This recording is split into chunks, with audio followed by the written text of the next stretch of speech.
Good morning, students. Today we will discuss about the stack pointer of 8085 microprocessor. So let us first understand what is stack, and then we will gradually go through the different operations or uses of stack pointer. So first start with the stack. Here, the stack is an area of memory identified by the programmer or user for temporary storage of information. So, we can temporarily allocate some memory locations for the storage purpose. And as you know earlier also, the stack is a LIFO structure. That means last in, first out. The stack normally grows backwards into the memory. That means the programmer defines the bottom of the stack and stack grows up into reducing address range. Let's say, for example, if we define the stack starting from FFFFH, then it will gradually grows up like this, FF, FE, FF, FD, like this. So given that the stack grows backwards into memory, it is customary to place the bottom of the stack at the end of memory to keep it as far away from the user programs as possible. So it is very obvious that we should keep the most of the memory locations usable for the user or programmer. So we should start from the very end of the memory locations. So let's, for example, we are starting from FFFFH, which is the end of the memory location for 8085 microprocessor. So in 8085, the stack pointer is defined by setting the SP register. SP stands for stack pointer and it is a 16-bit register. So we can define it by the instruction LXI SP, FFFFH. That means your stack pointer location is FFFFH. It is now defined.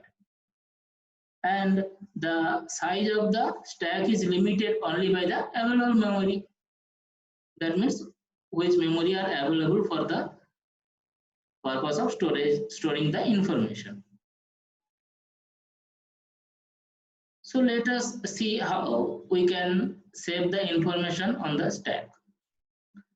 So basically, saving the information, there is one instruction particularly useful for that purpose, is that push. Information is saved on the stack by pushing it on, and it can be retrieved back from the stack by popping it off. So that means there are two instructions for storing the data, is the instruction push, and for getting the data retrieved from that particular memory location is the pop instruction. So the 8085 provides two instructions, push and pop, for storing information and retrieving it back. So in this case, both the instructions push and pop work with the register pairs only. That means we can use the register pairs like DC, DE, or PSW, which is a register pair or combination of accumulator and flag.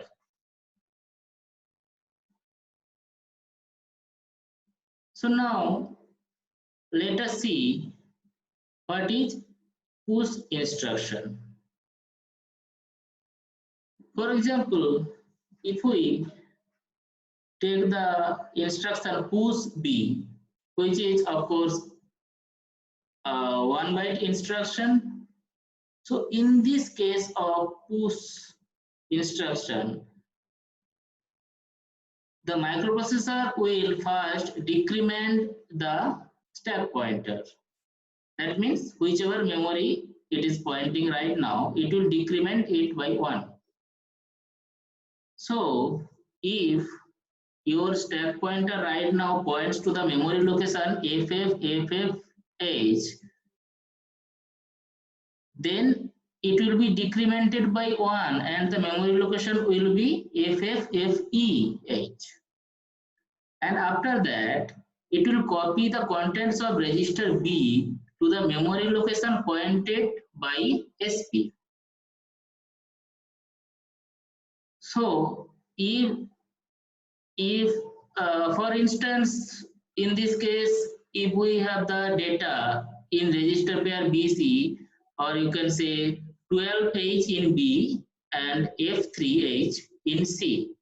So after starting of the execution of this push instruction, that is push B, the content of B, that is 12H, will be stored at the memory location FFFEH,